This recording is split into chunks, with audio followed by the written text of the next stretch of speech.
Is Puka still elite? Is Davante still him? And where exactly does George Pickens fall in the highlight reel of the heartbreak? It's wide receiver tiers time.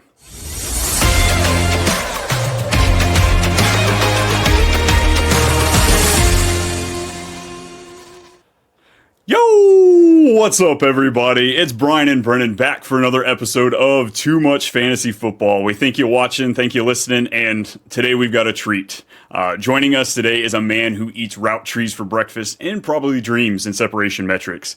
You've seen his sharp takes over at Fantasy Points, and if you're not following his work, congrats, because your league mates are. He's one of the few people that can explain expected fantasy points and make it sound sexy. Give it up for the stat-slinging wide receiver whisperer, Ryan Heath. Wow, thank you. I love that intro. That was very flattering. I appreciate all of that. Absolutely, man. Hey, when you got somebody laying out all the data the way you do, we've got to bring you in and got to get your input here on some of these wide receivers because, I mean, one of us on the show knows exactly what he's talking about, and then others they've got their input. I think, Brennan, you're just lucky that we don't have Christian Watson to play this year because I finally got a teammate for Christian Watson talk here. I mean, I'm glad you brought somebody to make you feel better about Christian Watson. But Brian, I apologize for Brian. He has the ultimate dad jokes, but isn't a father just yet. So I do apologize. No problems at all. And I don't tempt me to talk about Christian Watson. That's not gonna. By all means, that never goes well for me. Hey, I blocked out the last 20 minutes of the episode. It's all Christian Watson today. But folks, yeah, we are going to be rolling through our two early wide receiver tiers here, kind of going through, getting a lay of the land, figuring it out, whether you're in best ball drafts or, just doing redraft, mock drafts way too early. But let's get it rocking and rolling here to start us off. I think it's pretty easy with the consensus top three. You got Jamar Chase, Justin Jefferson, and CeeDee Lamb. I mean, any discrepancies there with that, Ryan? Not really, no. Yeah, these are pretty clearly in like the top tier to me.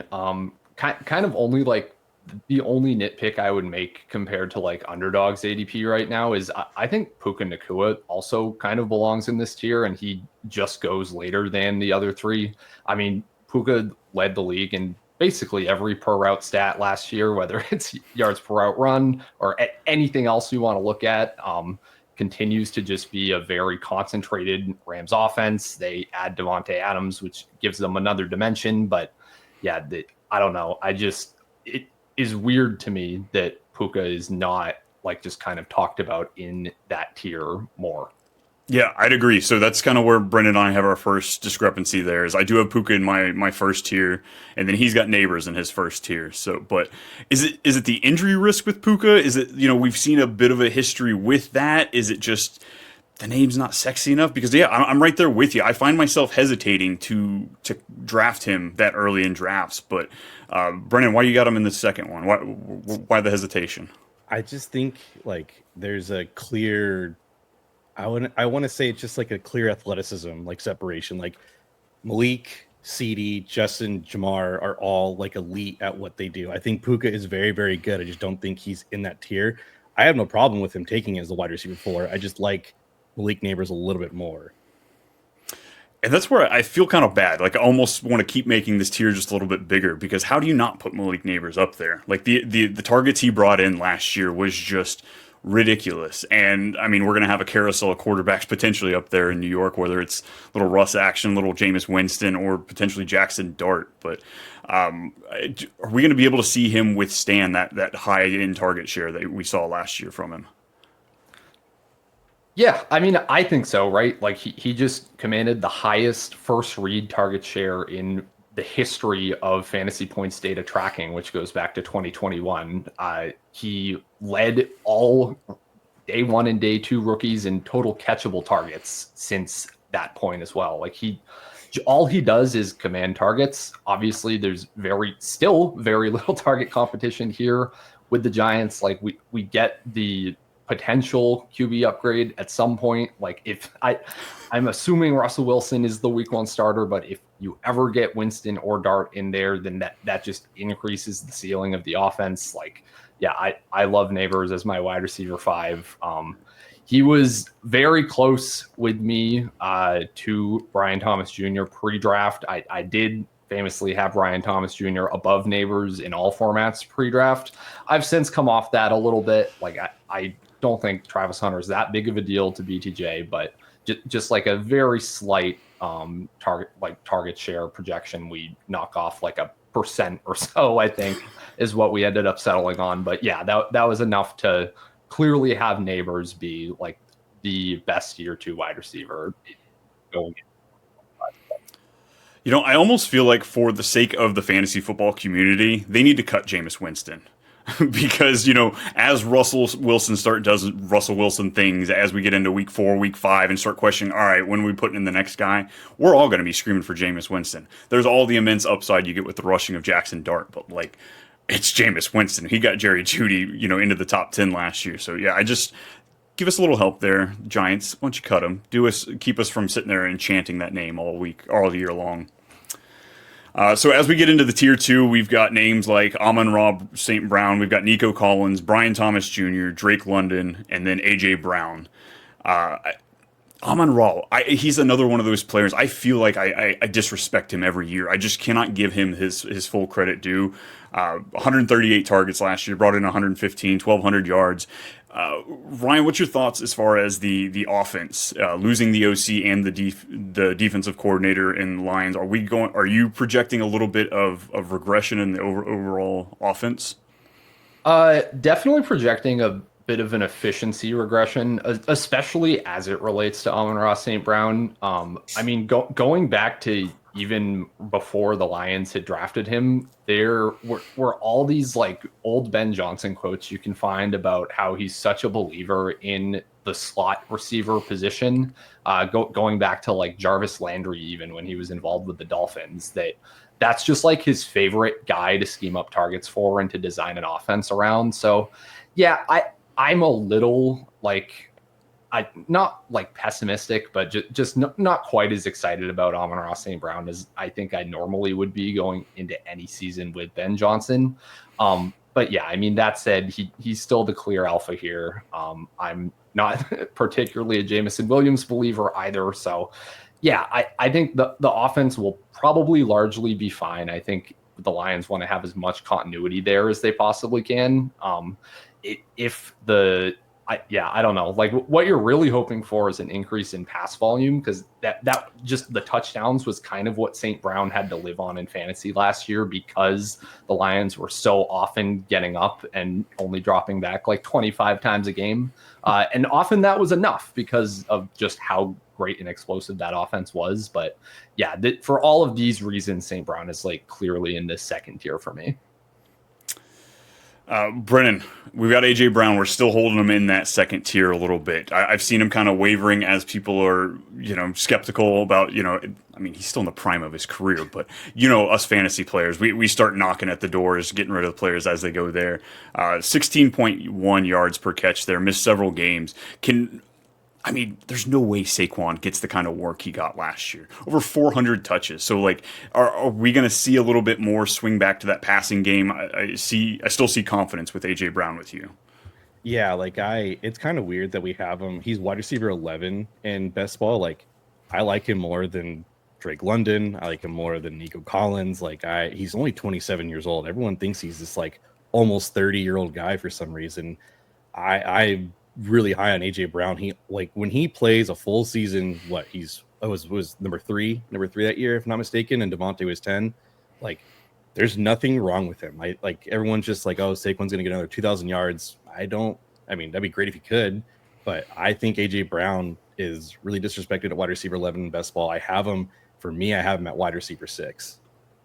Yeah, back-to-back top 7 finishes before last year. Just, injury obviously played into where he fell, but points per game, he was right up there with the best of them. So Ladd McConkey is in the beginning of our next tier. We've got him in the tier 3, not quite up there. And again, I feel like the same disrespect I give to Amon-Ra, it's fallen onto Ladd.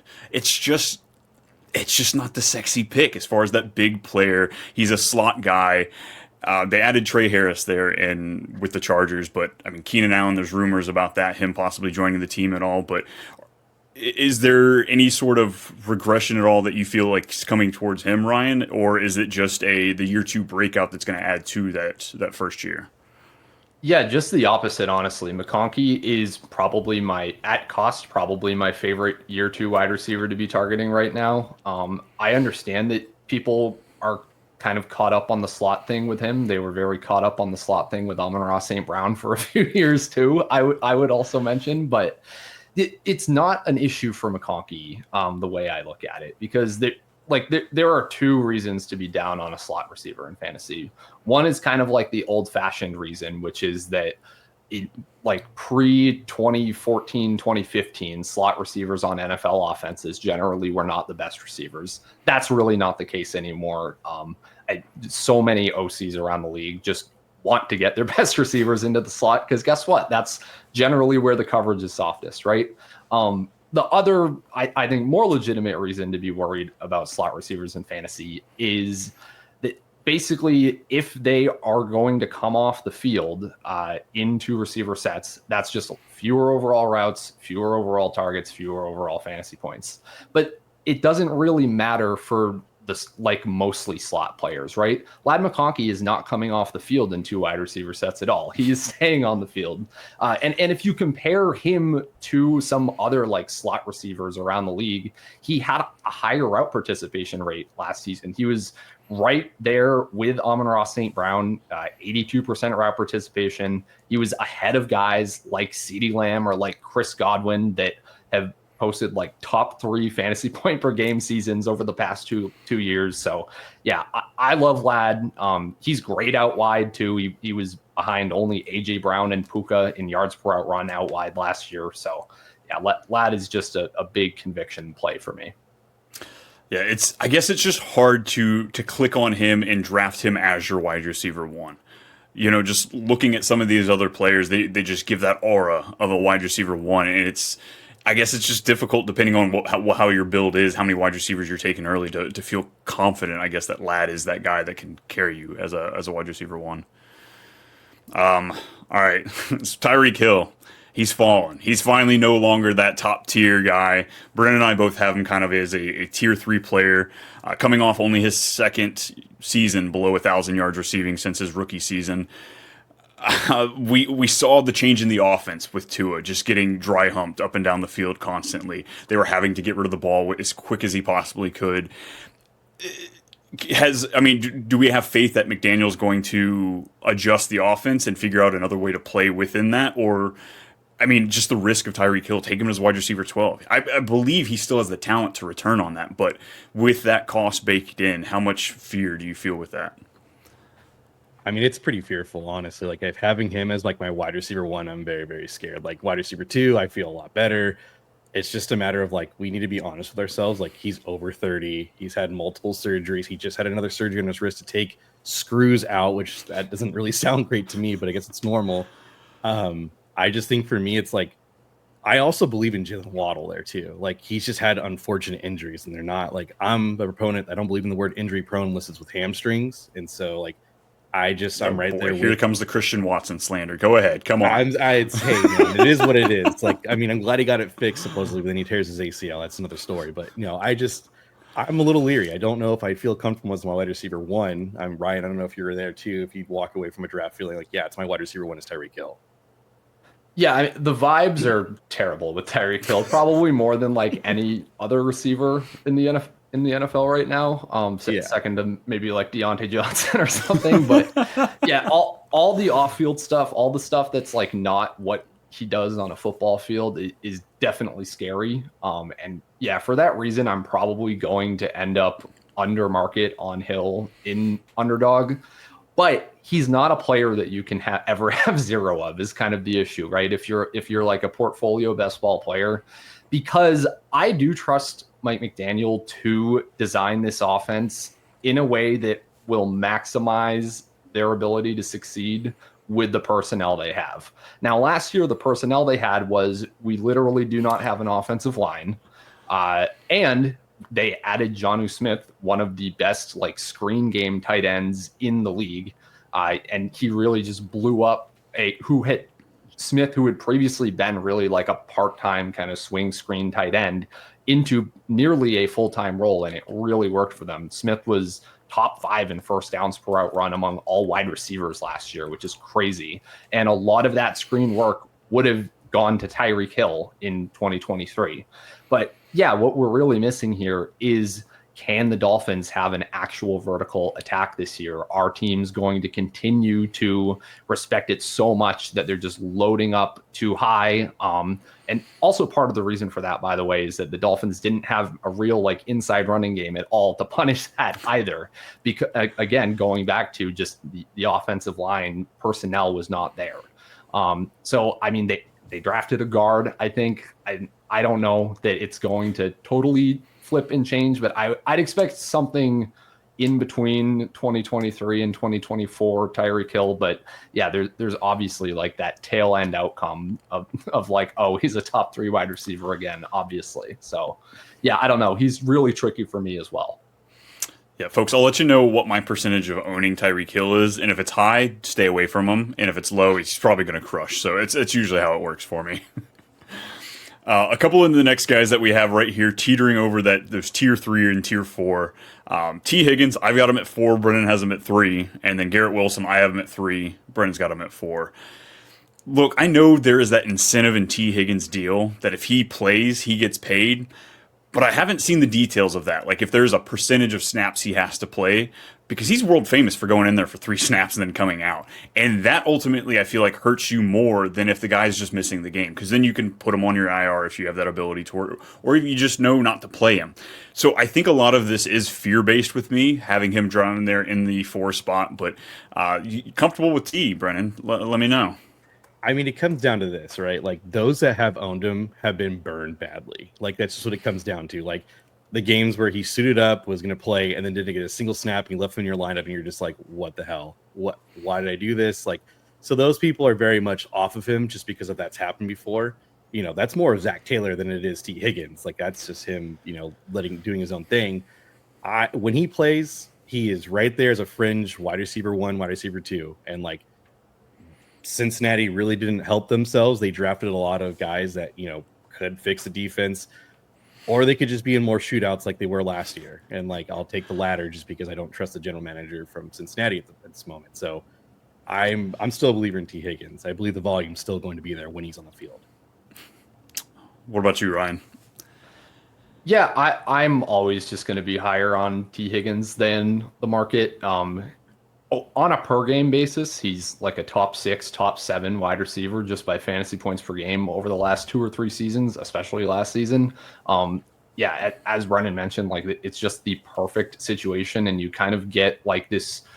There's like this weird, like I call it the wide receiver 1 bias that people have, which is like just because Chase is there, people think that Higgins is like worse as a fantasy asset than he actually is when he's on the field. So yeah, I mean, especially in best ball too, where like the lineup decisions are just made for you. Like I'm just really happy to have an overmarket position on Higgins. I mean, Garrett Wilson scares me a lot more than he does. Not because of Garrett Wilson, but just because of Justin Fields. Like I wish I could find this to pull it up, but I tweeted out basically a chart a couple weeks ago that showed over the last like 4 seasons, Justin Fields was second only to Zach Wilson, ironically enough, in terms of sacks and throwaways. So like pulling real pass attempts out of the offense, and just our charted accuracy rating over at Fantasy Points. So basically second worst to Zach Wilson in both of those things.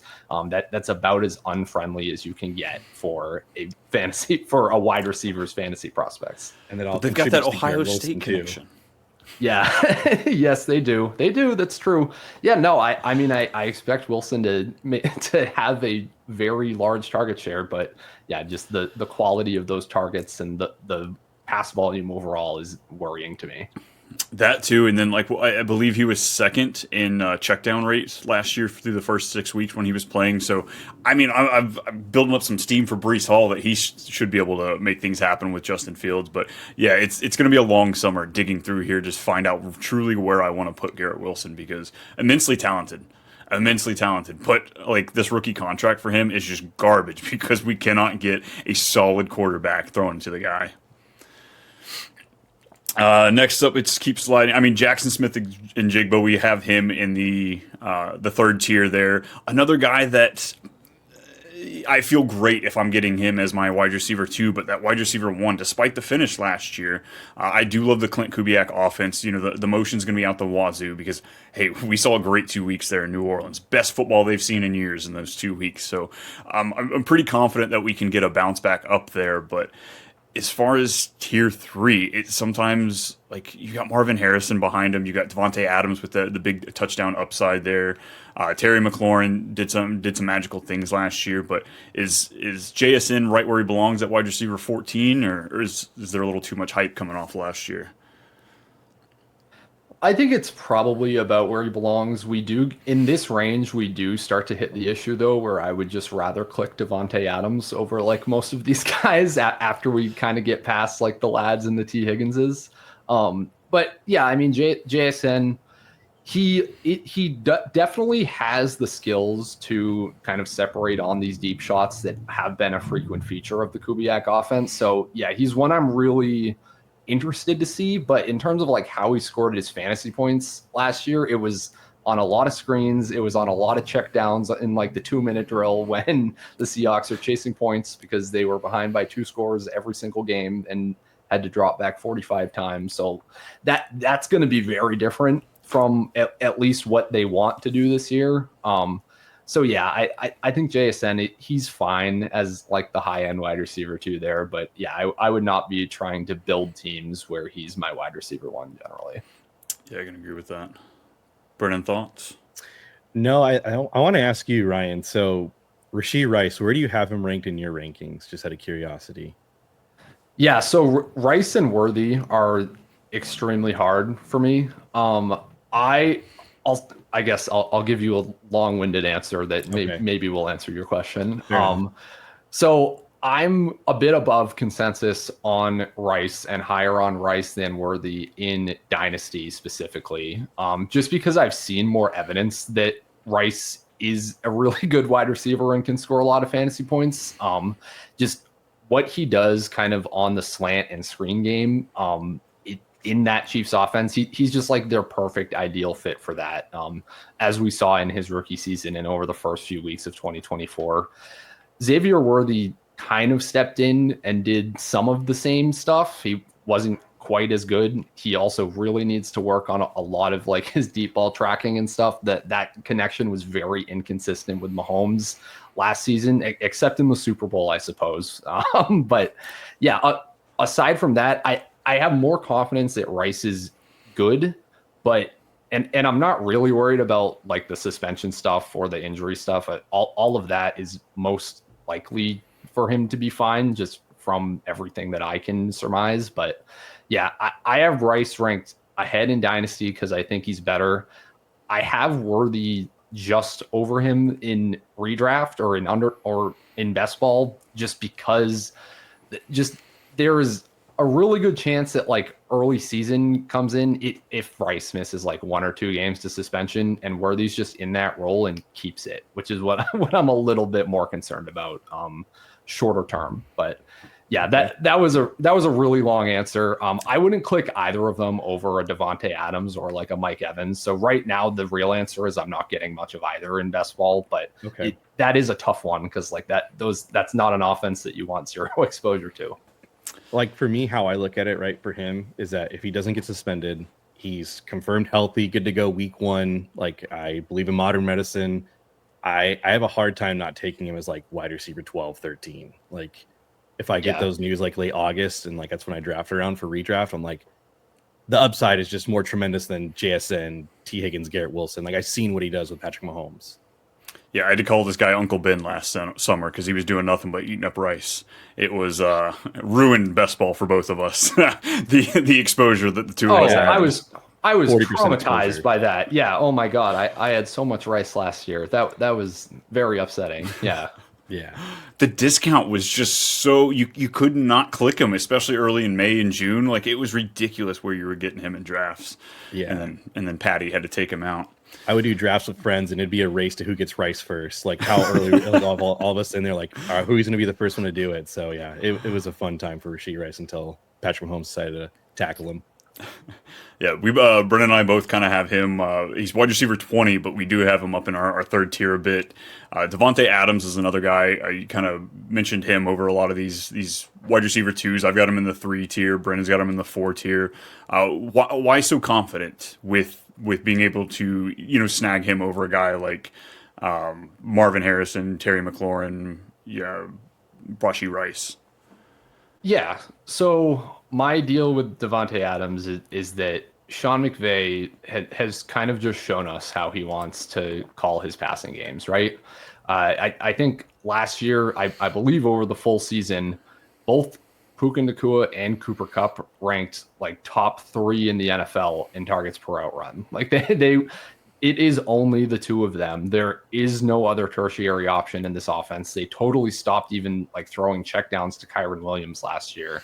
So if that's the case with like an extremely washed Cooper Kupp, then you insert a Davante Adams who I don't think is washed, who was posting much better separation scores than a guy like Cooper Kupp or even a guy like Puka Nakua last year.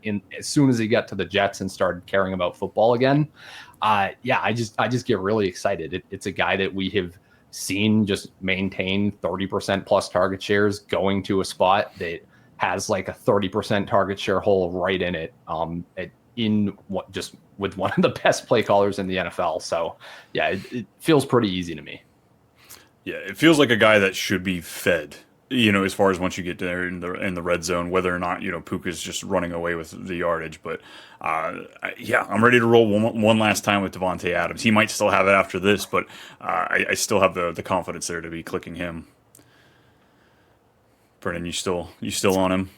No, I'm still on Davante. I have no issues. He's like tier 4, but he's like the first one of tier 4. Like I will select. I just like JSN, T Higgins, and Ladd a little bit more. So like I think it's just like that's where I probably cut off the tier. That's where I'm at with Davante.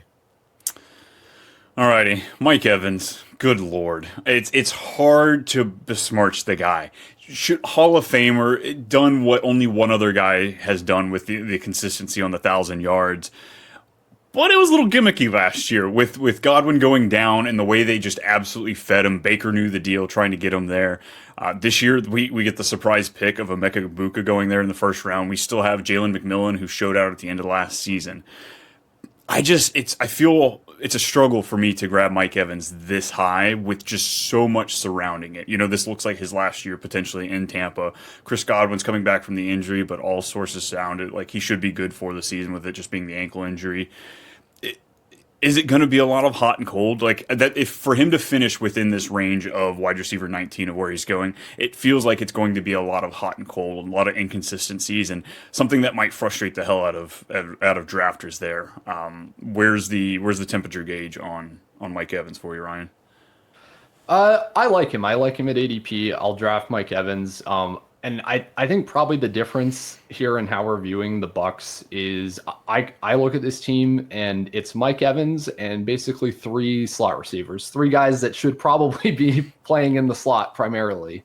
And when you look at Chris Godwin's splits over his career over the last few seasons, especially based on when he's in the slot versus not, almost even in the years where he plays more outside, most of his production still comes in the slot and on screens. That like down 2023 year where he was playing a lot more outside, it was still like over half of his fantasy points were on the few routes that he was in the slot. So the Egbuka pick, honestly, just with the potential of that to kick Godwin outside, to me, that makes Godwin like a less imposing target earner to be competing with Evans. And it just leaves Evans as like the clear alpha here.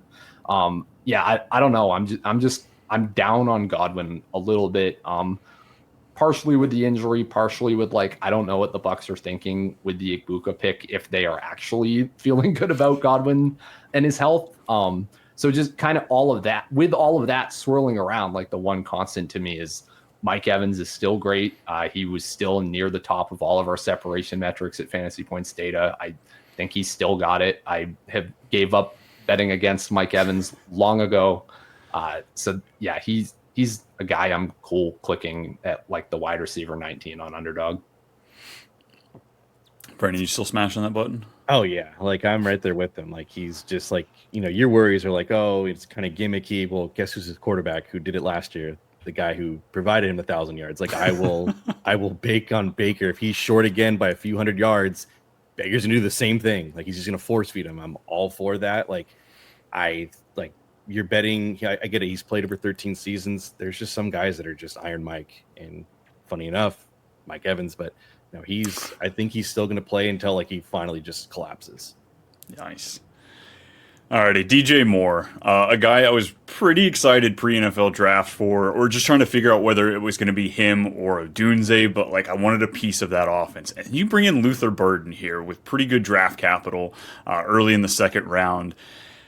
He plays a lot of what DJ Moore does. So this offense, we know Ben Johnson, as Ryan alluded to earlier, he loves the slot player. So like this one is now harder for me to click on here at wide receiver 21. I could see where it can work out. I see where this offense is high flying, but we've now got target catchers all over the place, whether it be the 3 wide receivers, the 2 tight ends, the 2 running backs that are back there. So give me, is there any relief, any confidence that you do have in DJ Moore returning a solid this year, or could we be in for a little disappointment for him? Yeah, so this is my take on DJ Moore. So he's the wide receiver 21 on Underdog right now. He opened as the wide receiver 18 immediately post NFL draft. So he's been falling over the last couple weeks.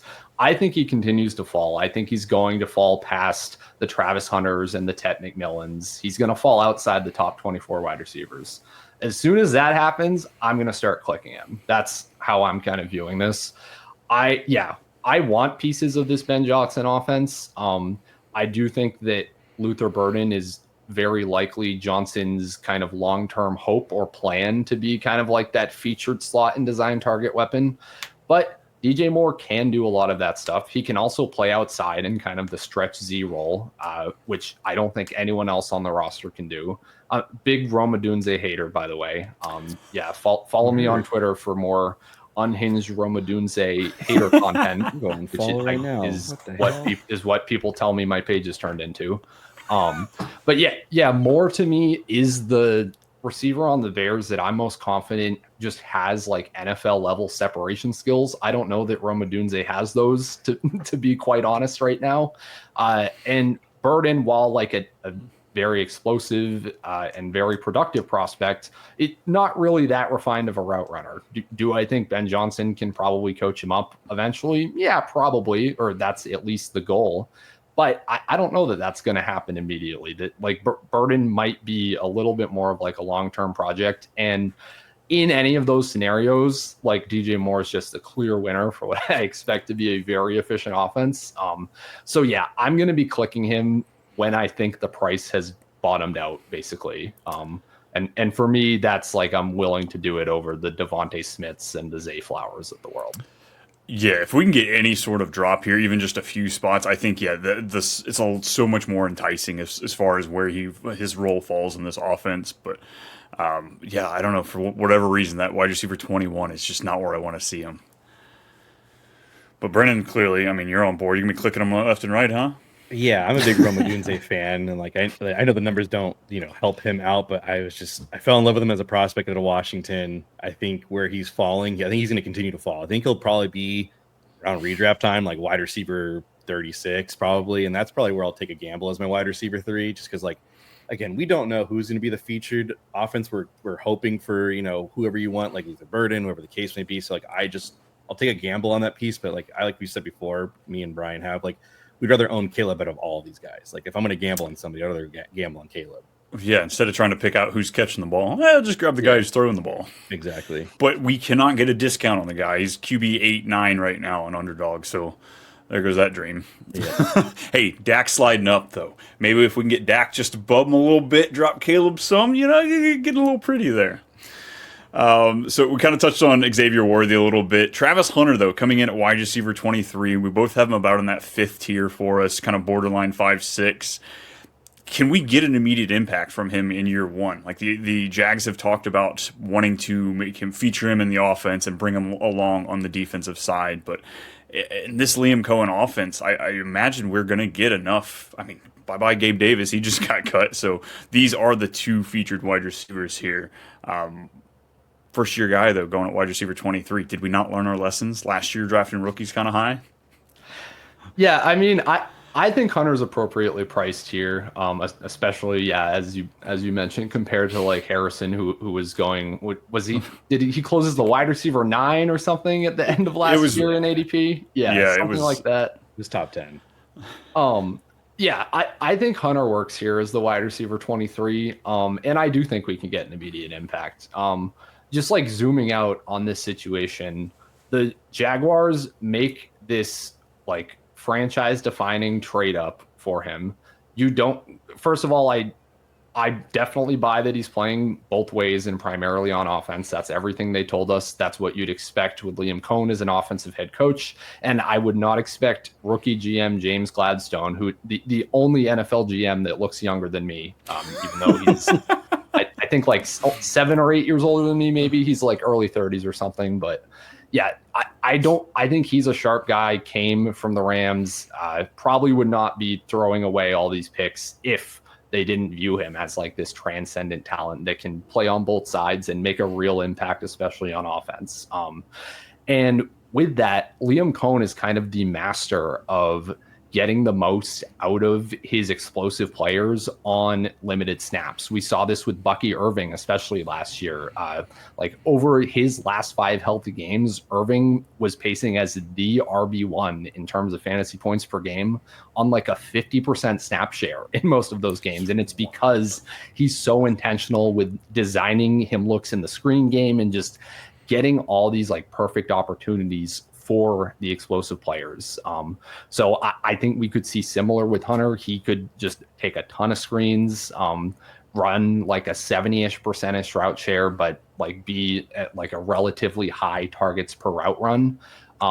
So yeah, I'm pretty happy to click and make the bet on Hunter, especially in redraft. I'm a little more skeptical in Dynasty, where I'm just a little bit more of like a risk averse player and ranker in Dynasty. There I have Tet above him, but yeah, in redraft, this is like the place to make the bet, where you just want the asymmetrical upside of, wow, this is the this guy went 2nd overall or 3rd overall. Yeah. So I don't know. It's or 2nd overall. Yes, excuse me. Yeah. So that's where I'm at with Hunter. Yeah, we'll definitely have a lot of him. Tet McMillan's going right after that. I mean, top 10 draft capital. Yeah, he's going to Bryce Young, but Bryce Young, he turned it around last year. We're seeing those signs of improvement. You know, obviously they didn't go out and go get a quarterback this year because they believe in giving him a year 3 with the new coach. 5 to 7 targets a game has to be somewhere where we're at here with this. Just, I mean, Leggett is a good enough role player, but I just, the first round draft capital, it seemed like a reach last year, and then we kind of saw it on the field last year.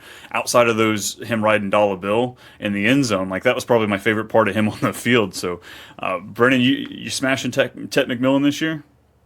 I don't know yet. Like, I'm just so, like I told you before the show, like, or how we led up to the show before the draft, like I just like, he, you know, the draft capital is insane, but to me, it's just like he played at Arizona, like he looked great there. Like I'm just very indifferent. So like I'm a little scared about him. Like I just, you know, the numbers were great. I don't know, is he great at separation though? Ryan, you'd have a better number on that. Like, do you like Tet as like all the metrics wise, or is it just more of like a tape view for you?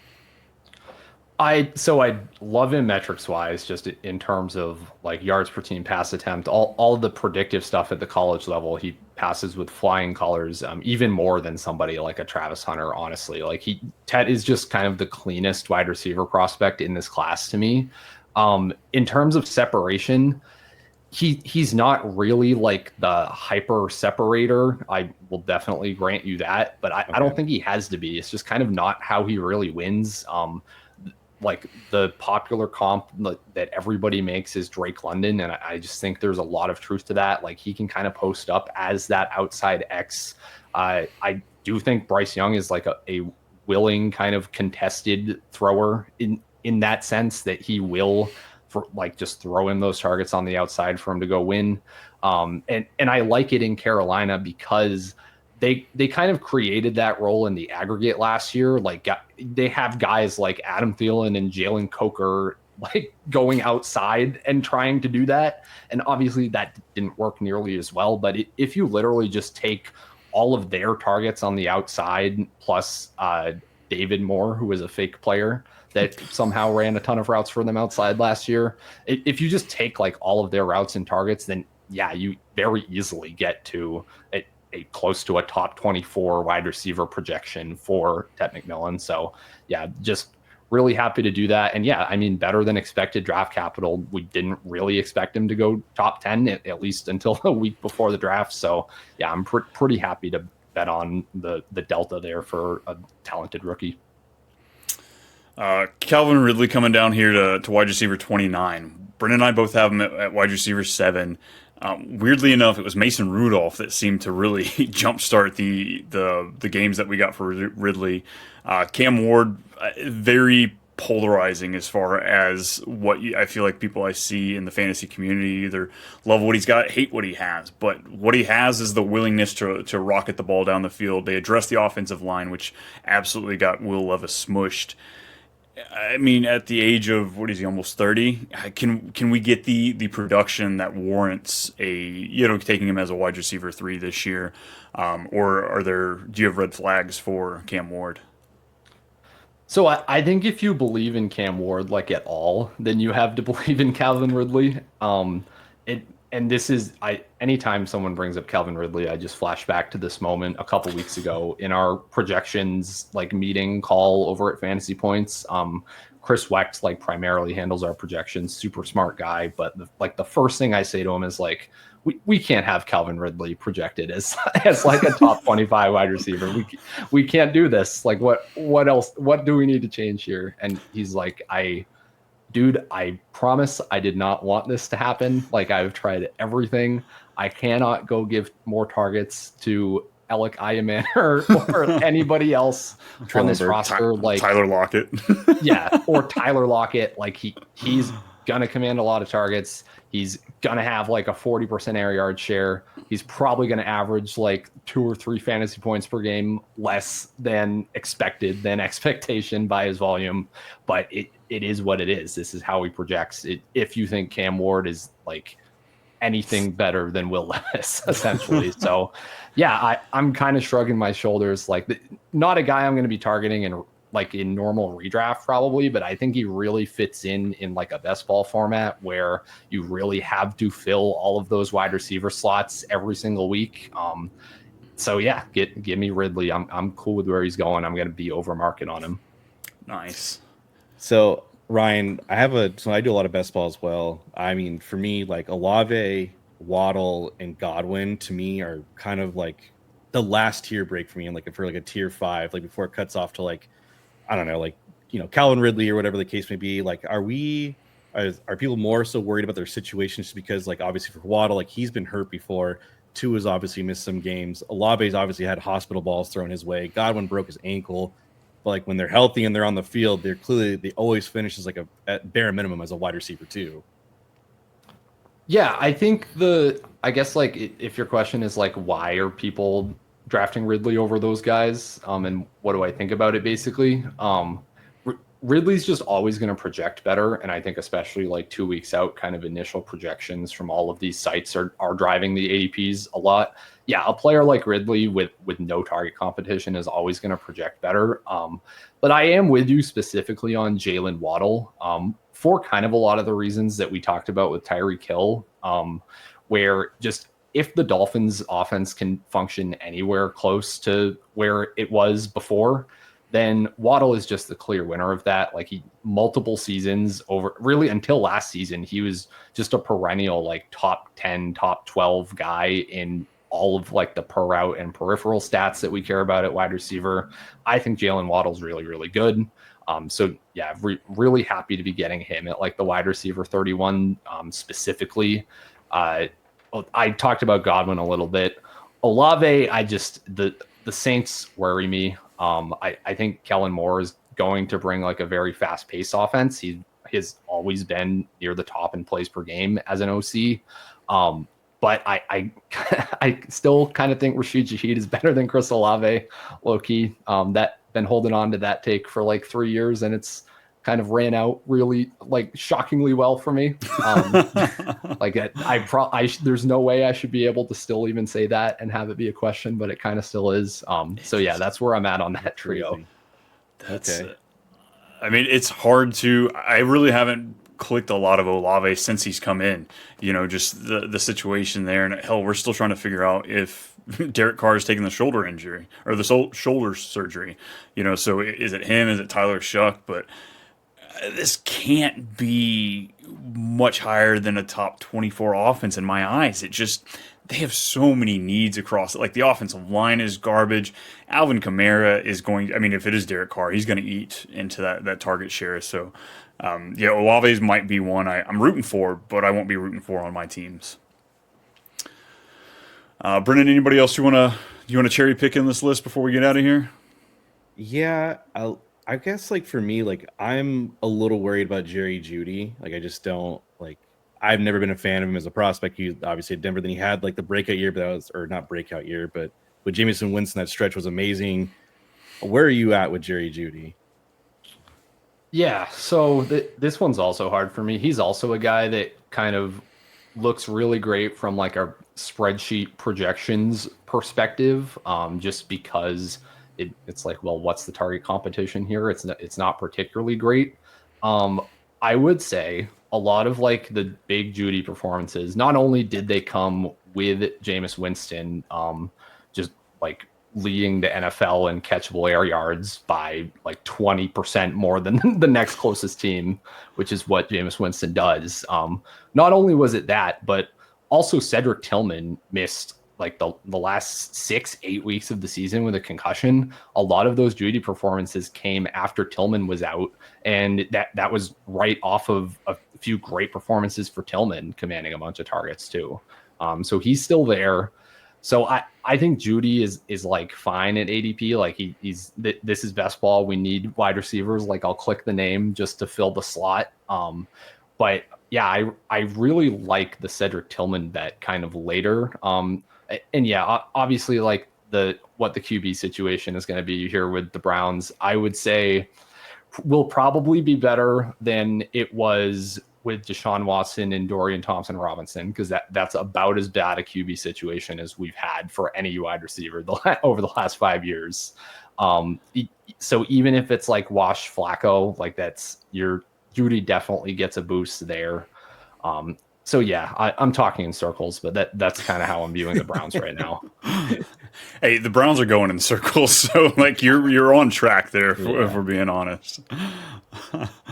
Awesome. Ryan, I cannot thank you enough for hopping on here and talking some wide receivers for us, giving us a little bit more insight, and setting us on the right path here going into this summer, and making sure Brennan and I can really clean up these wide receiver tiers and rankings a little bit. Before we get out of here, if anybody isn't following you or know where to find you, let them know where they can. Yeah, you can find me at RyanJ_Heath on Twitter, on X, whatever we call it these days. And then all my written work is on fantasypoints.com. A fellow underscore here as well. It's at @too_much_Brian on Twitter. It's at @too_much_Brian everywhere else. Brennan, where are you at? I'm at Too Much B Milk on X or Twitter, and then also for Fantasy Football Advice Network. Awesome. Folks, thank you so much for listening. Thanks for watching if you are there, and we'll see you next time. Later.